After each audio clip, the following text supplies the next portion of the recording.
नमस्कार, FM news देख रहे हैं आप। मैं हूं आपके साथ प्रतीक्षा चहल। यूपी की खबरों का रुख करेंगे और सबसे पहले बात प्रियंका गांधी की।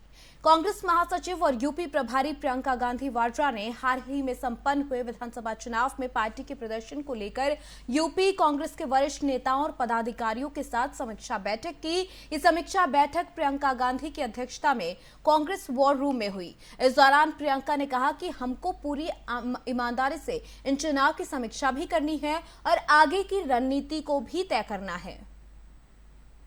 Party itself, what exactly is this meeting all about?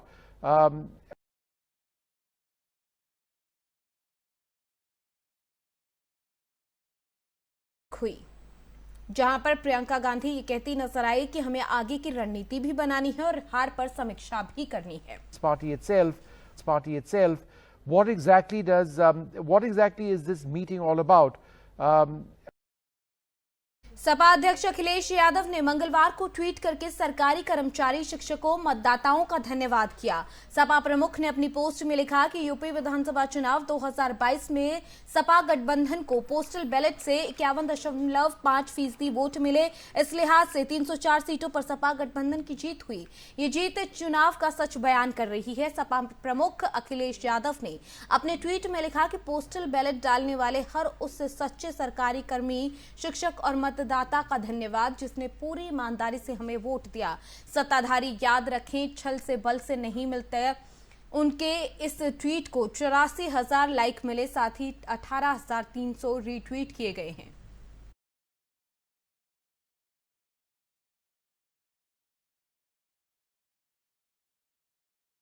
UP में माफिया के खिलाफ कार्रवाई के कारण बुलडोजर बाबा का नाम विख्यात हो चुके मुख्यमंत्री योगी आदित्यनाथ की सरकार के दूसरे कार्यकाल में भी दबंगों के खिलाफ एक्शन जारी है। टीपी नगर के जगन्नाथपुरी स्थित 2.5 लाख के इनामी बदन सिंह बद्दो से खरीदे गए पार्क में बनाई गई अवैध दुकानों पर बुलडोजर चला दिया गया। पश्चिमी यूपी का कुख्यात माफिया अवैध शराब और जमीन पर कब्जा करने के मामले में कार्रवाई के बाद से फरार है। मंगलवार को यूपी की योगी सरकार 2.0 ने माफिया के अवैध कब्जे के खिलाफ अभियान शुरू कर दिया। इसी क्रम में मेरठ में कार्रवाई की गई और बता दें कि कुख्यात शराब माफिया बदन सिंह बद्दो मेरठ में पुलिस हिरासत में भागा था। फरारी काट रहे बदन सिंह पर 2.5 लाख का इनाम घोषित है।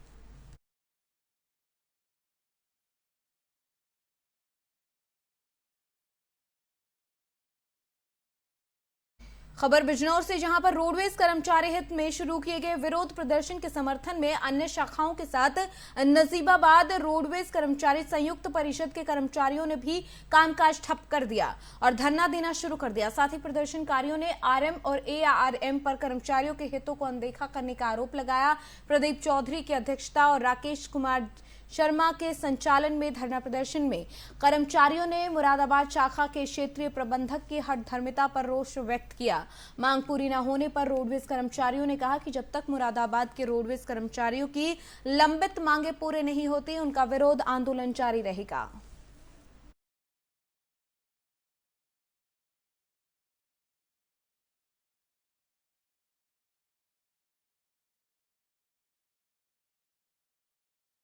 के हितों को अनदेखा करने का आरोप लगाया गया है। रोडवेज कर्मचारियों की तरफ से हड़ताल की गई। नजीबाबाद में भी उनको समर्थन दिया गया और धरना प्रदर्शन किया गया।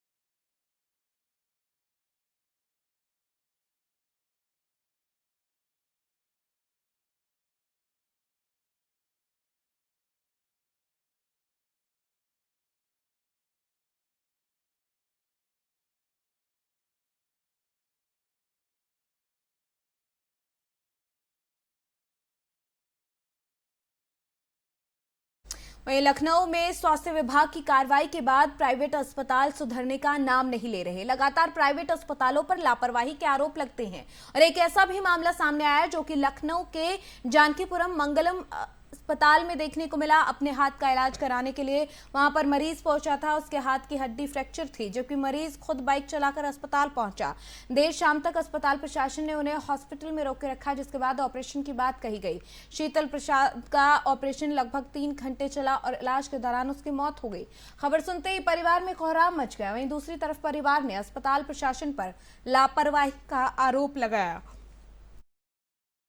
कर दिया गया, जिसके बाद मौके पर पहुंची पुलिस ने शव को कब्जे में लेकर पोस्टमार्टम के लिए भेज दिया और जांच में जुट गई। हालांकि इस घटना के बाद अस्पताल प्रशासन फरार है।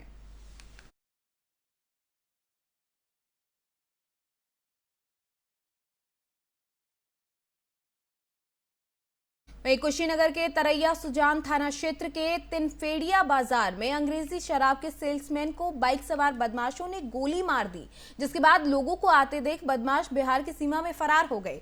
मौके पर पहुंची पुलिस सेल्समैन को अस्पताल ले गई, जहां पर प्राथमिक उपचार के बाद डॉक्टरों ने उसे जिला अस्पताल रेफर कर दिया। प्रभारी एसओ एसपी सिंह ने घटना की जानकारी उच्च अधिकारियों को दी, जिसके बाद एसपी सचिंद्र पटेल ने बताया कि बदमाशों की तलाश में बॉर्डर इलाके में सघन जांच अभियान चलाया जा रहा है।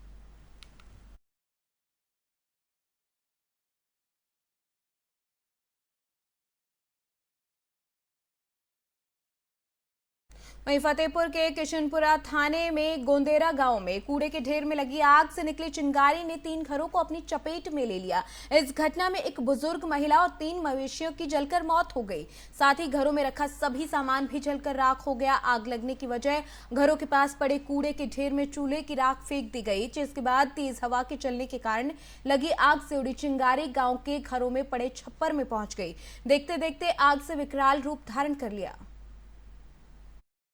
बजे ग्राम गदौरा दिनांक 14/3/2022 को समय करीब 1200 बजे ग्राम गदौरा थाना किशनपुर में के 3 घरों में आग लग गई, जिसमें गुड़िया के मकान की छप्पर के नीचे 3 भैंसें बंधी थी। उसको खोलने के लिए गई, 2 भैंसें खोल दी थी, तीसरी खोलते समय जलता हुआ छप्पर उसके सर पर गिर गया, जिससे उसे मौके पर ही मृत्यु हो गई है। मौके पर एसओ किशनपुर और मेरे रामपुर में पुलिस ने मुठभेड़ के बाद 25,000 के इनामी बदमाश को पकड़ लिया। मुठभेड़ में बदमाश के पैर में लगी गोली, जिसके बाद बदमाश गंभीर हालत में जिला अस्पताल में भर्ती कराया गया। पुलिस का कहना है कि एक रात पहले मुखबिर की सूचना के आधार पर पुलिस की टीम ने ठाकुर द्वारा मड़ोली चौराहा पटवाई रोड पर चेकिंग की। इस दौरान मोटरसाइकिल पर गोकशी की घटना करने जा रहे 2 व्यक्तियों को रुकने का इशारा किया गया और उसके बाद बाइक सवार दोनों व्यक्तियों ने पुलिस टीम पर फायरिंग करना शुरू कर दिया। भागने की कोशिश करने लगे, जिसके जवाब में पुलिस की तरफ से भी फायरिंग की गई, जिसके बाद घायल बदमाश को पुलिस ने गिरफ्तार कर लिया और बदमाश के अन्य साथी को भी जो है अंधेरे का फायदा उठाकर वो फरार हो गया, उसकी भी तलाश की जा रही है। फरार बदमाशों की तलाश में पुलिस की तरफ से कॉम्बिंग की जा रही है। साथ ही आपको बता दें कि पकड़े गए इनामी बदमाश चांद पर 15 संगीन मुकदमे भी दर्ज हैं।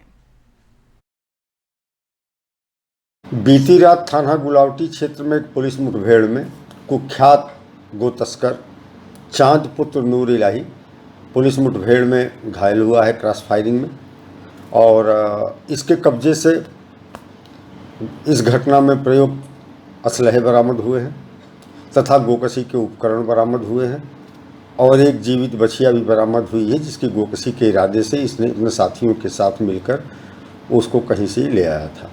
उल्लेखनीय यह है कि ये टॉप 10 का अपराधी है।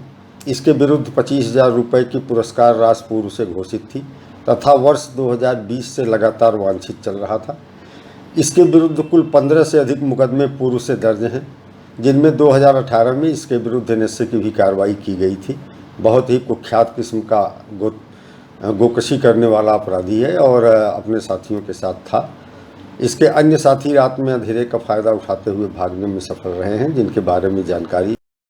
बुंदेलखंड साहित्य महोत्सव का आयोजन 24 मार्च को दीनदयाल सभागार में किया जा रहा है। 3 दिवसीय महोत्सव में 50 से ज्यादा पुस्तकों का विमोचन भी किया जाएगा। बुंदेलखंड के सिकुड़ते साहित्य को बड़ा रूप देने के लिए मंडल आयुक्त डॉक्टर अजय शंकर पांडे ने मील का पत्थर कायम कर दिया। ऐसे में 50 कलाकारों को चुना गया, जिनकी रचनाएं कई सालों से केवल कागजों में कैद थी।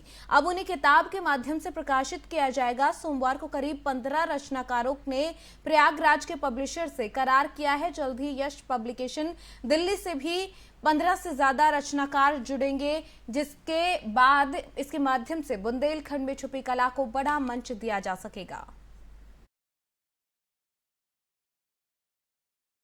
सर्विस से जोड़ करके इसको नहीं देखा गया है। जिसने भी रचना लिखी है, तो एक हमारा सहकर्मी पुलिस विभाग का अधिकारी कर्मचारी भी है, उसने भी अपना कुछ साहित्य लिखा है, उसने भी अपना साहित्य यहाँ प्रस्तुत किया था, तो जिसको उसको भी प्रकाशित किया जा रहा है। कुल कितने रचनाकार हैं सर इनको इस प्रकार से किताब प्रकाशित की जाएगी? देखिए, अभी आज जो 15 रचनाकारों के साथ एग्रीमेंट हुआ है, ऐसे करीब 35 और रचनाकार हैं जिनकी गुमनाम से नाम की जो सीरीज।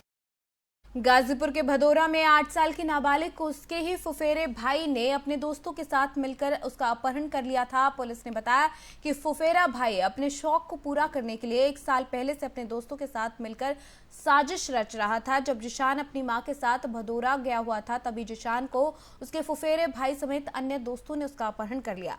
अपहरण के बाद जिशान के पिता से इंटरनेट कॉलिंग करके 2 करोड़ की फिरौती की मांग की गई। ज्यादा रकम देने में असमर्थ पिता ने बात की तो बात 15 लाख में बने। जिशान के पिता ने अपहरण और फिरौती की मांग की जानकारी पुलिस को दी, जिसके बाद पुलिस ने अपहरण में शामिल फुफेरे भाई समेत अन्य साथियों को गिरफ्तार कर लिया।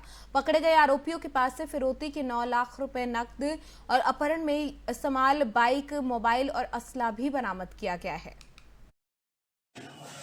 देखिए, जमनिया के एक फल व्यवसायी हैं, वो अपने रिश्तेदारी में भदौरा में गए हुए थे, जहां से 4 तारीख को उनके बच्चे को उनके साले के लड़के ने ही अपहरण करवा दिया था। हमारे यहाँ उन्होंने सूचना दी थी कि सर मेरा बच्चा जो है वो गुम हो गया है। इस पर गहमर में गुमशुदगी लिखी गई थी। बाद में उन्होंने बताया हमसे कि साहब हमारे लड़के का अपहरण हुआ था और हमने फिरौती भी 15 लाख की दी है। इस पर फिर हमारी टीम ने काम किया और उसी के परिणाम स्वरूप आज ये 3 अपराधी गिरफ्तार हुए। इनसे 9 लाख रुपए भी बरामद हुए हैं। बच्चा तो अगले दिन ही आ गया था। बाकी अभी जो इसमें लोग शामिल हैं उनकी तलाश हम कर रहे हैं। सर ये कहानी कैसे बनी थी अपहरण की? देखिए, इसमें जो ये रौनक नाम का लड़का है, जिसकी फूफी का लड़का था जिशान, उसके घर में ये गया था पिछले साल अपने दोस्तों के साथ, इन्हीं दोस्तों के साथ जो अपहरण में शामिल थे। और उन्होंने देखा कि इनका बहुत अच्छा घर है, अच्छा कारोबार है, पैसा काफ़ी मिल सकता है, तो इस पर इसे कहा गया कि तुम अपने इस भाई को अपहरण कर लो, तो जो पैसा मिलेगा हम सब लोग इसको आधा आधा बांट लेंगे, मतलब बराबर का हिस्सा ले लेंगे। पुलिस उसी लालच में तब से लगे हुए थे और फिर ये 4 मार्च को इसने इस घटना को अंजाम दिया था।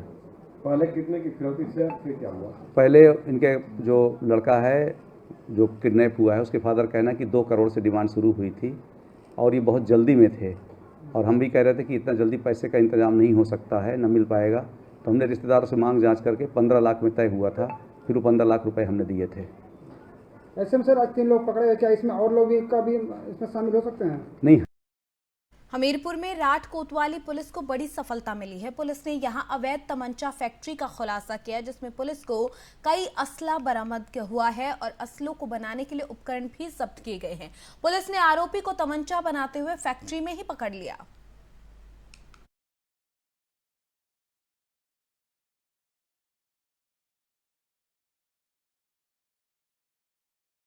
अमरोहा में कॉलेज की बस पर छात्रों के गुट में किसी बात को लेकर मारपीट हो गई, जिसमें कई छात्र घायल हो गए। सूचना मिलने के बाद पुलिस मौके पर पहुंची और आरोपी को गिरफ्तार कर लिया गया। पुलिस ने मिली तहरीर जो है उसके आधार पर मुकदमा दर्ज कर लिया और मामले में कुछ युवकों की तलाश भी जारी है।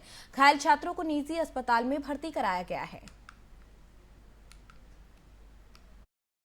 कोतवाली देहात के अमरोह ग्रीन कॉलोनी के सामने IFTM की बस पर IFTM के एक छात्र पर उसके 2 अन्य सहयोगियों द्वारा बस पर हमला किया गया व छात्रों से मारपीट की गई। इस संबंध में थाना कोतवाली देहात पर अभियोग पंजीकृत करा दिया गया है।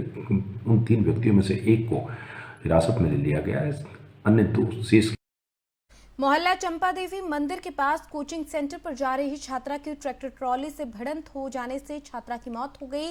घायल छात्रा को आसपास के लोग प्राइवेट अस्पताल में ले गए थे, जहां पर अस्पताल में छात्रा को भर्ती करने से इनकार कर दिया गया। इसके बाद छात्रा को सामुदायिक स्वास्थ्य केंद्र ले जाया गया, जहां उसकी मौत हो गई। पुलिस ने शव का पंचनामा भरकर उसे पोस्टमार्टम के लिए बिजनौर भेज दिया।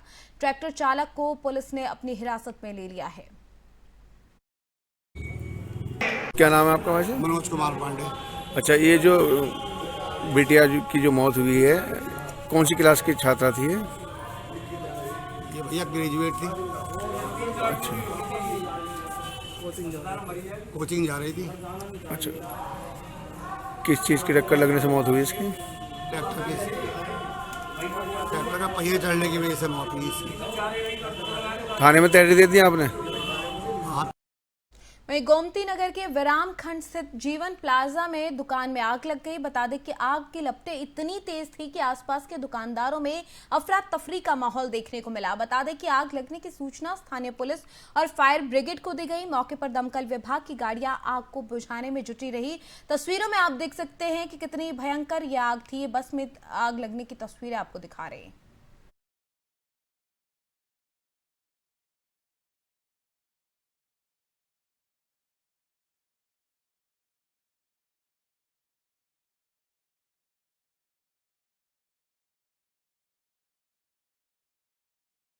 कानपुर प्रयागराज NH2 में राष्ट्रीय राजमार्ग प्राधिकरण की तरफ से फतेहपुर जनपद में ओंग कस्बे में बनाए जा रहे ओवरफ्लाई में अंडरपास न दिए जाने से नाराज ग्रामीणों ने रोड पर प्रदर्शन किया और काम रोकने को कहा।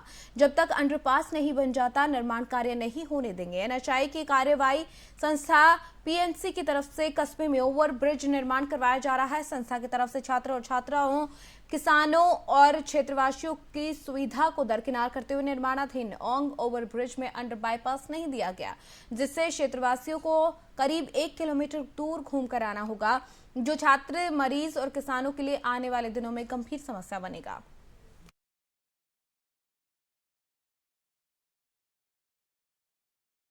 खबर पीलीभीत से, जहां पर मामला थाना न्यूरिया क्षेत्र के रूरा रामनगर गांव का है। एक महिला का शव आम के पेड़ पर रस्सी से फंदा लगाकर लटका हुआ मिला। बताया जा रहा है कि महिला और उसके परिवारजनों के बीच में आपसी झगड़ा चल रहा था। झगड़े को लेकर काफी झड़प भी हुई। उसके बाद महिला की हत्या कर दी गई। सूचना मिलते ही मौके पर पहुंची पुलिस ने महिला के शव का पंचनामा भरकर शव को पोस्टमार्टम के लिए भेज दिया और मामले की छानबीन शुरू कर दी है।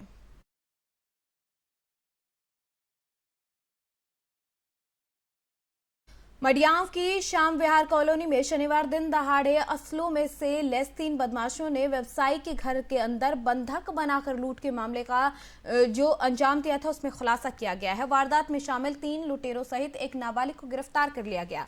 साथ ही तीनों बदमाशों के पास से लूटे गए जेवरात और नकदी भी बरामद की गई है। फिलहाल पुलिस ने तीनों के खिलाफ मामला दर्ज कर तीनों को जेल भेज दिया है।